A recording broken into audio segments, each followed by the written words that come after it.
إن الحمد لله نحمده ونستعينه ونستغفره ونعوذ بالله من شرور أنفسنا ومن سيئات أعمالنا من يهده الله فلا مضل له ومن يضلل فلا هادي له وأشهد أن لا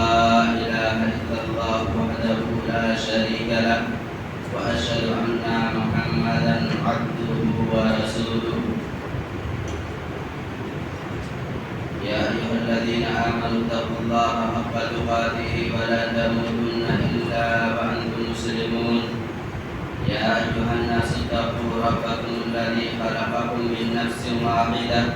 وخلق منها زوجها وبث منهما رجالا كثيرا ونساء واتقوا الله الذي تساءلون به والأرحام إن الله كان عليكم رقيبا يا أيها الذين آمنوا اتقوا الله وقولوا قولا سديدا يصلح لكم أعمالكم ويغفر لكم ذنوبكم ومن يطع الله ورسوله فقد فاز فوزا عظيما أما بعد فإن خير الحديث كتاب الله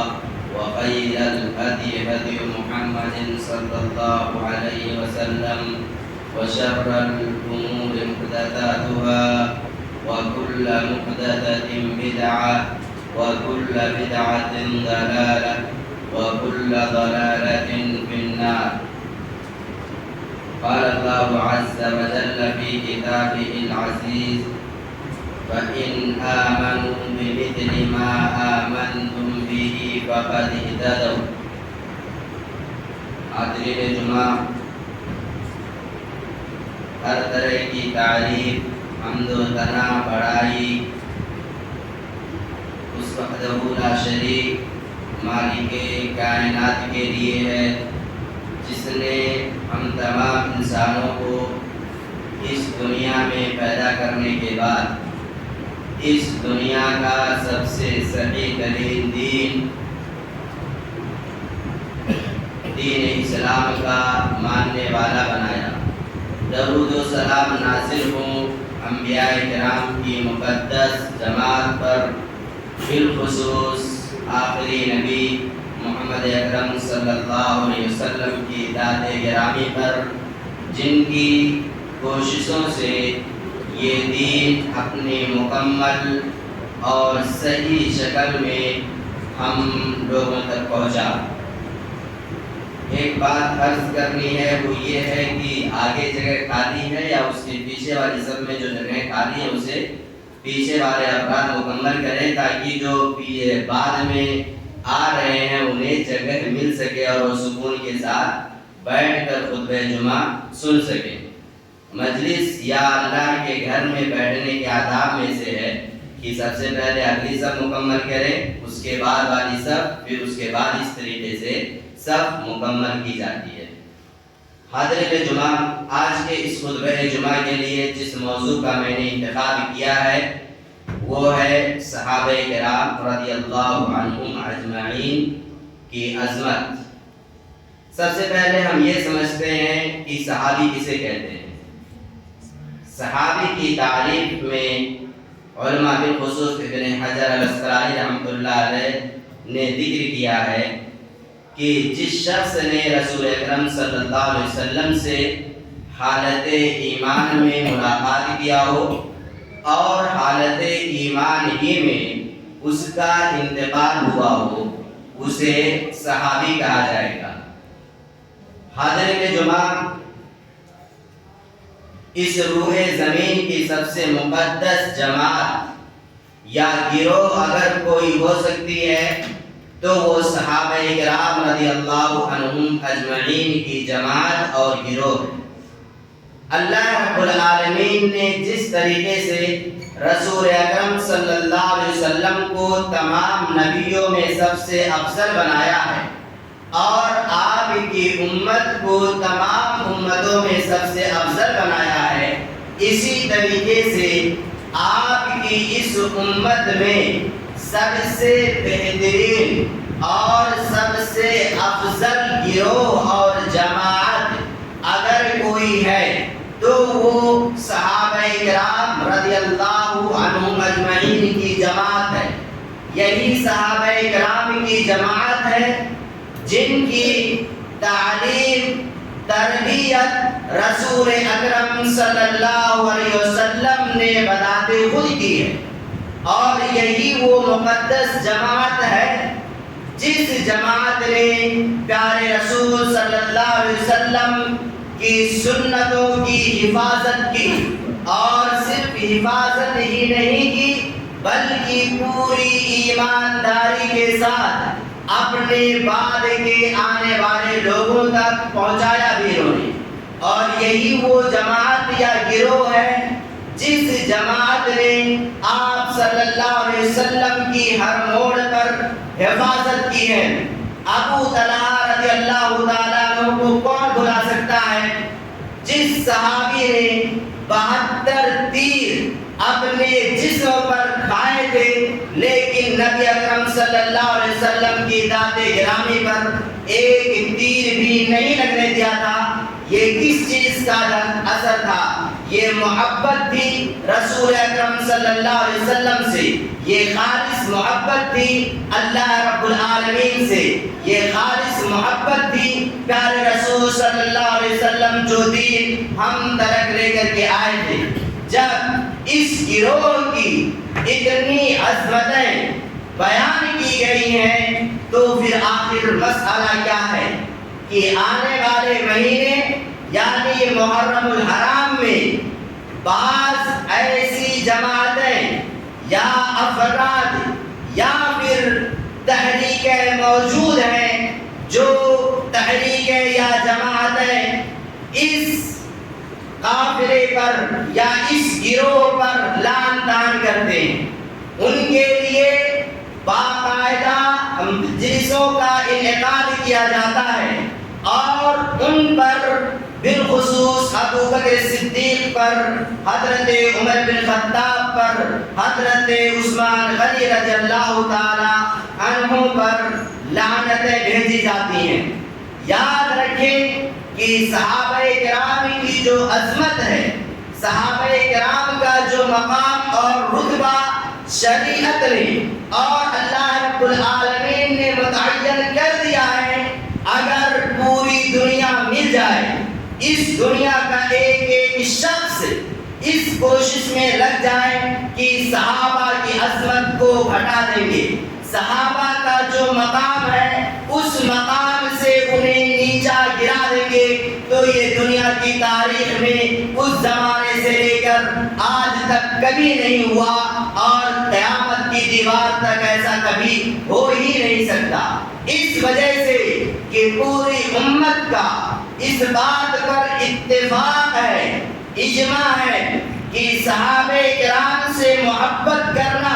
ہمارے ایمان کا ایک حصہ ہے، ایک جز ہے۔ اگر اس روئے زمین پر کوئی شخص ہے جو صحابہ کرام سے بغض رکھتا ہے، نفرت رکھتا ہے، چاہے ان کے خلاف تقریریں کرے، چاہے ان کے خلاف کتابیں شائع کی جائیں، چاہے ان کے خلاف اخبارات میں آرٹیکلز لکھے جائیں، کچھ بھی ہو، اگر کوئی ایسا شخص ہے اور یہ دعویٰ بھی کرتا ہے کہ مجھے دین محمدی سے محبت ہے، مجھے اللہ سے محبت ہے، مجھے رسول سے محبت ہے، تو یاد رکھیے گا دو ٹوک فیصلہ ہے، ایسا شخص منافق ہے، ایسا شخص منافق ہے جو صحابہ سے بغض رکھے، نفرت کرے۔ اس وجہ سے ہر مسلمان کے دل میں صحابہ کی جو عظمت قرآن اور حدیث کے اندر بیان کی گئی ہے وہ عظمت محفوظ ہونی چاہیے، اور یہی طریقہ تھا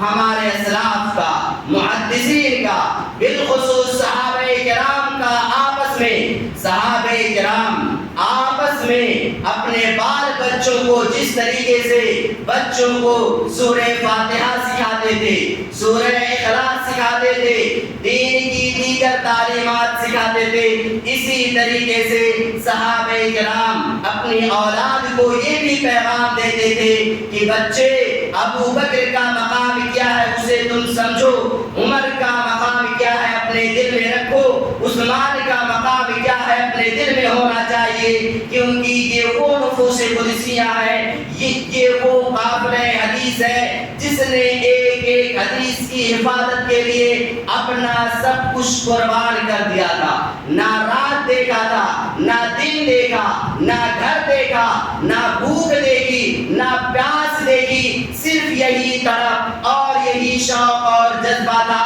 کہ نبی کی ایک ایک حدیث کو پوری ایمانداری کے ساتھ اپنے بعد کے آنے والے لوگوں تک پہنچا دیا جائے۔ تاریخ کا اور ہر طالب علم یہ جانتا ہوگا کہ سب سے زیادہ حدیثیں جس راوی سے روایت کی گئی ہیں وہ فقیہ اسلام ابو ہریرہ رضی اللہ تعالیٰ عنہ ہیں۔ 5 سال کی مدت یا رفاقت انہیں اللہ کے رسول صلی اللہ علیہ وسلم کی ملتی ہے۔ 5 سال میں انہوں نے اپنا گھر بھی چھوڑ رکھا تھا، ساری چیزوں کو چھوڑ کر کے صرف نبی کے ساتھ سائے کی طرح چپکے رہتے تھے۔ ایک ایک حدیث حفظ کی، یاد کیا بھوک کا عالم یہ ہوتا تھا کہ پیٹ پر پتھر باندھ لیا کرتے تھے اس وجہ سے کہ کہیں نبی کی کوئی حدیث چھوٹ نہ جائے۔ اور جس صحابی کے لیے اللہ کے رسول نے خصوصی طور پر دعا کیا ہو کہ اللہ تو ان کو دین کے اندر سمجھ دے اور جو حدیث ہے یہ یاد کریں، یہ حدیث ہے کبھی بھولے نہ۔ ابو ہریرہ رضی اللہ تعالیٰ عنہ ہے، بعد کے آنے والے لوگوں نے لعن طعن کرنا شروع کیا، ابو ہریرہ کے تعلق سے مختلف الزامات لگائے۔ ایک الزام یہ بھی لگایا گیا اس جلیل القدر صحابی پر کہ یہ غیر فقیہ تھے، دین کے اندر انہیں تفقہ نہیں حاصل تھا۔ میرے بھائیو سوال یہ ہے، اگر ابو ہریرہ کو دین کے اندر تفقہ نہیں حاصل تھا تو پھر دنیا کا کون شخص ہے جسے دین کے اندر تفقہ حاصل ہے؟ اسی وجہ سے اسلاف نے کہا تھا کہ لوگوں سن لو، صحابہ کی جماعت وہ جماعت ہے جو لوگ ہم سے زیادہ عبادت کرنے والے تھے، جو لوگ ہم سے زیادہ دین کے اندر سوجھ بوجھ رکھنے والے تھے، جو لوگ ہم سے زیادہ اپنے دلوں میں اللہ رب العالمین کا خوف بسا کر کے رکھا کرتے تھے۔ اس وجہ سے یہ متفقہ اور حتمی فیصلہ ہے کہ صحابہ سے زیادہ علم کسی کے پاس نہیں تھا بعد کے آنے والے لوگوں میں، اور صحابہ سے زیادہ اللہ سے خوف کھانے والا بھی کوئی شخص نہیں گزرا ہے۔ معمولی سا معمولی صحابی بھی اگر ہے تو اس کے مقام کو اس دنیا کا کوئی انسان نہیں پا سکتا، اور یہی وجہ ہے کہ اللہ تبارک و تعالیٰ نے صحابہ کرام کے ایمان کو معیار ایمان قرار دیا ہے، معیار قرار دیا ہے، اور یہ بھی کہا ہے یہ صحابہ اپنے بعد کے آنے والے لوگوں کے لیے آئیڈیل ہیں، نمونہ ہیں۔ اللہ نے صاف طور پر کہہ دیا فَإِنْ آمَنُوا بِمِثْلِ مَا آمَنْتُمْ بِهِ فَقَدْ اهْتَدَوْا، کہ اگر یہ دنیا والے اس طریقے سے ایمان لے کر کے آ جائیں جس طریقے سے صحابہ کرام ایمان لے کر کے آئے تھے تو یہ سارے انسان ہدایت یافتہ ہو جائیں گے۔ گویا کہ معیار ایمان جس جماعت کو رب العالمین نے قرار دیا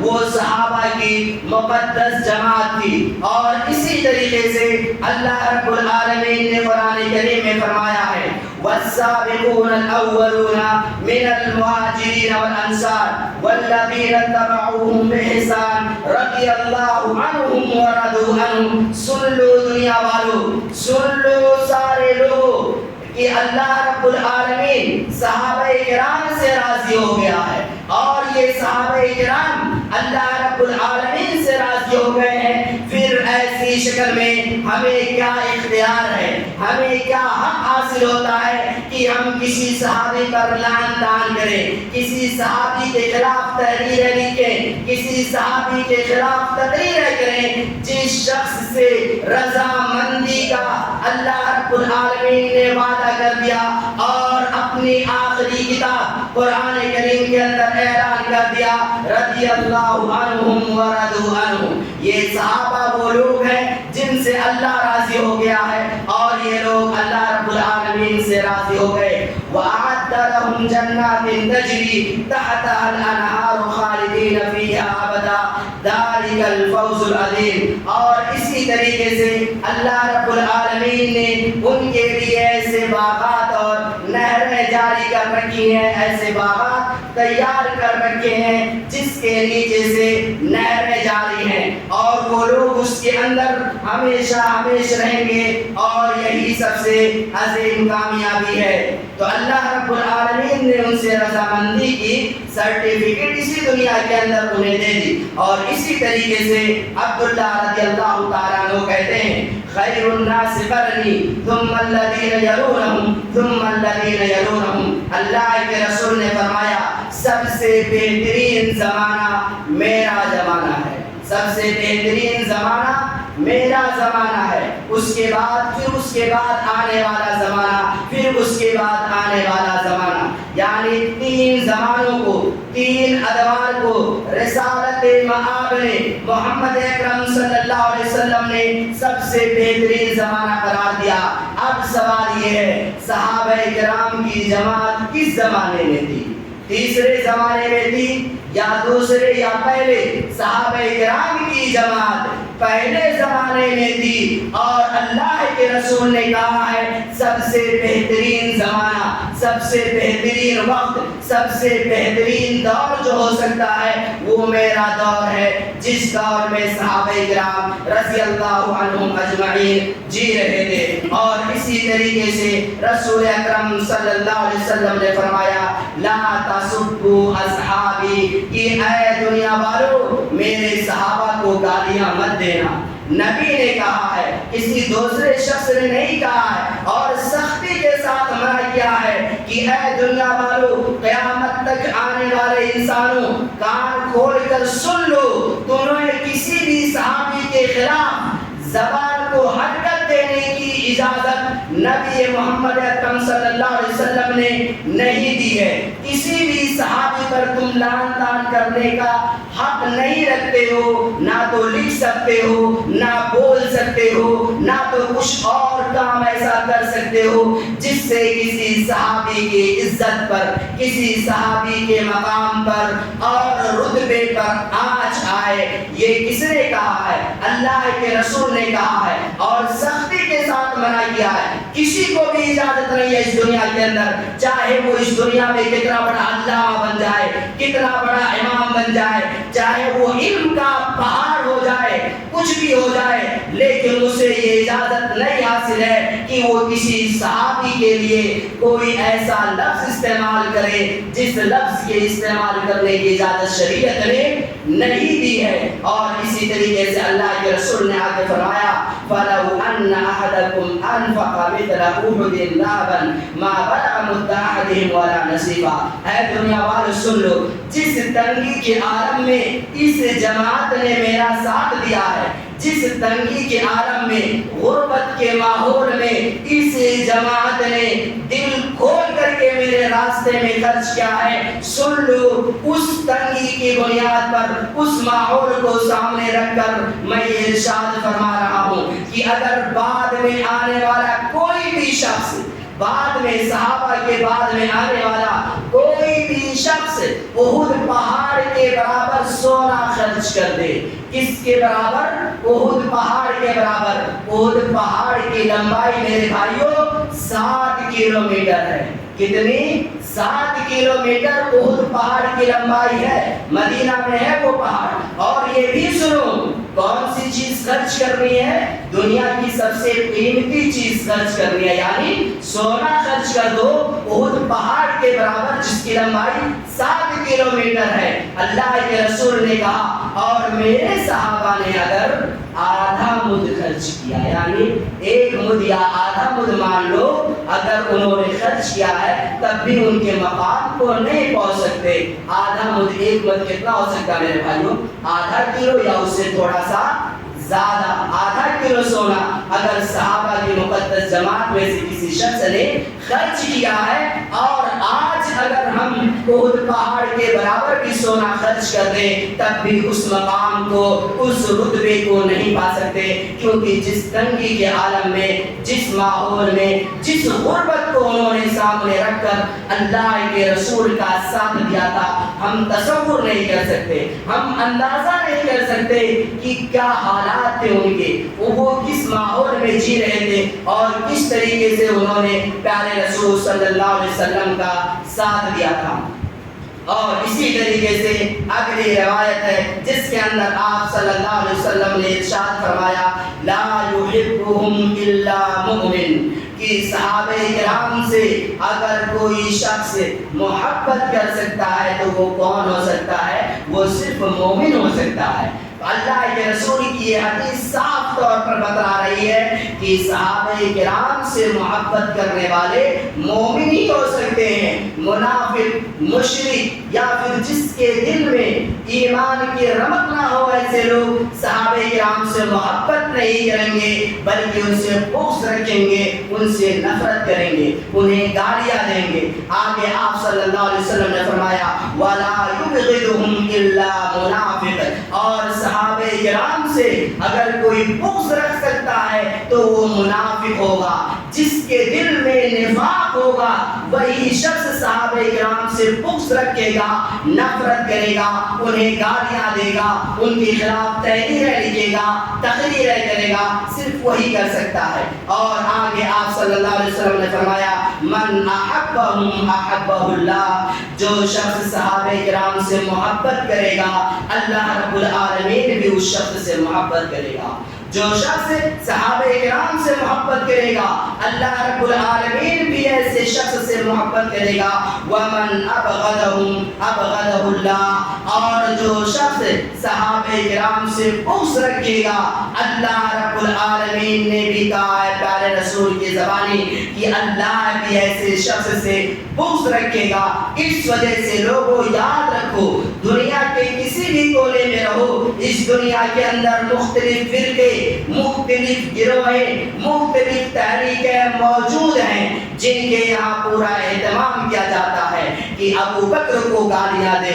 عثمان کو، عمر کو، عمرو بن عاص کو اور دیگر صحابہ کرام کو گالیاں دے۔ وہ فرقہ چاہے شیعیت کا فرقہ ہو یا پھر روافض کا فرقہ ہو یا پھر اسی طریقے سے ہندوستان کی آزادی سے پہلے جماعت اسلامی کے نام سے وجود میں آنے والی تحریک ہو، جس جماعت کے بانی اور مؤسس مولانا مودودی رحمۃ اللہ علیہ تھے، یہ جماعت بھی صحیح منہج پر قائم جماعت نہیں ہے۔ یاد رکھیے گا ان کے اندر بھی فکری انحراف موجود ہے، اور خود مودودی نے کئی سارے مقامات پر امیر معاویہ جو کاتب وحی ہیں، جن کو اللہ کے رسول نے منتخب کر رکھا تھا، جب وحی آتی تھی تو وہ وحی لکھا کرتے تھے، چاہے وہ فاتح مصر عمرو بن عاص ہوں یا دیگر اور صحابہ ہوں، انہوں نے کھلم طور پر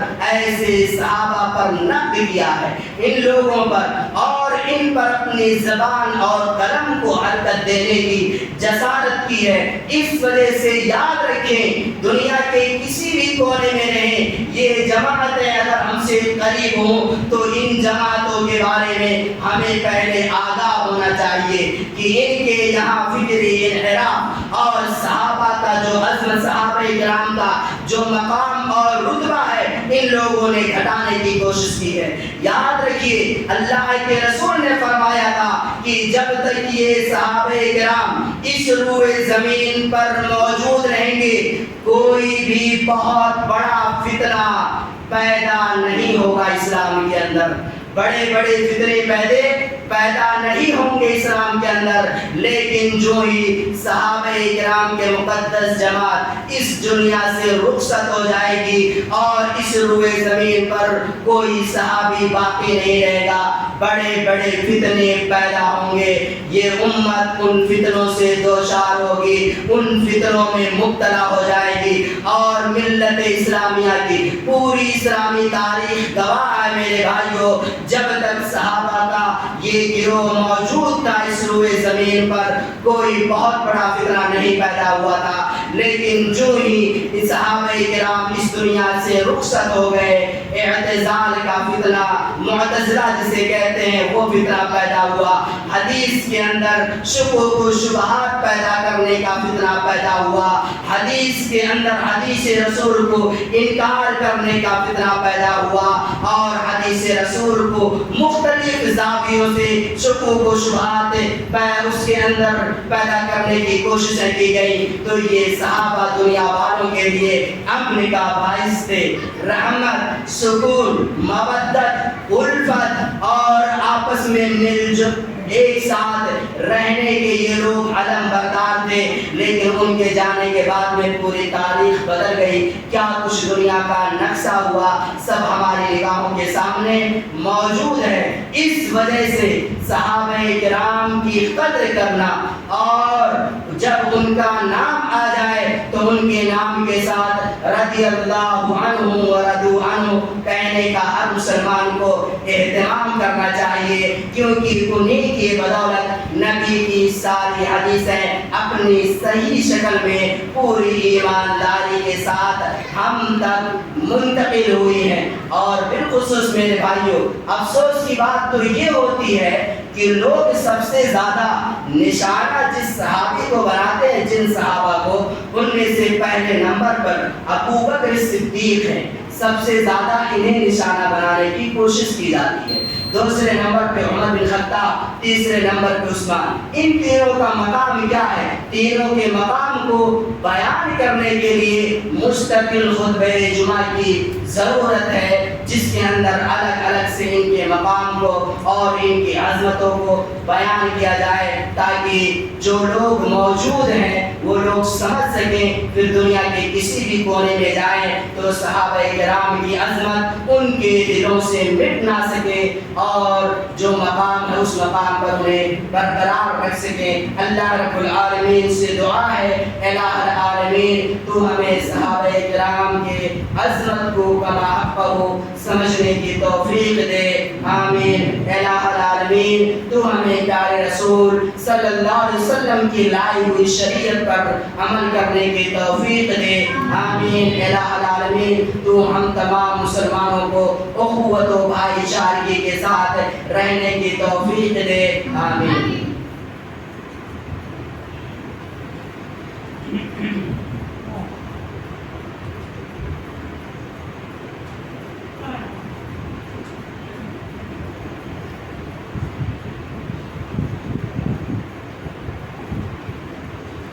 إن الحمد لله نحمده ونستعينه ونستغفره ونعوذ بالله من شرور أنفسنا ومن سيئات أعمالنا،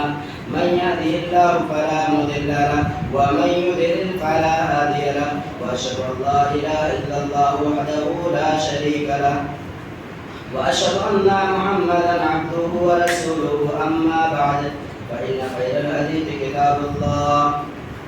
وخير الهدي هدي محمد صلى الله عليه وسلم، وشر الأمور محدثاتها، وكل محدثة بدعة، وكل بدعة ضلالة، وكل ضلالة في النار۔ اللهم صل على محمد وعلى آل محمد كما صليت على إبراهيم وعلى آل إبراهيم إنك حميد مجيد۔ اللهم بارك على محمد وعلى آل محمد كما باركت على إبراهيم وعلى آل إبراهيم إنك حميد مجيد۔ عباد الله رحمكم الله، إن الله يأمر بالعدل والإحسان وإيتاء ذي القربى وينهى عن الفحشاء والمنكر والبغي يعظكم لعلكم تذكرون، ولذكر الله تعالى وعلى وجل وأتم وأكبر۔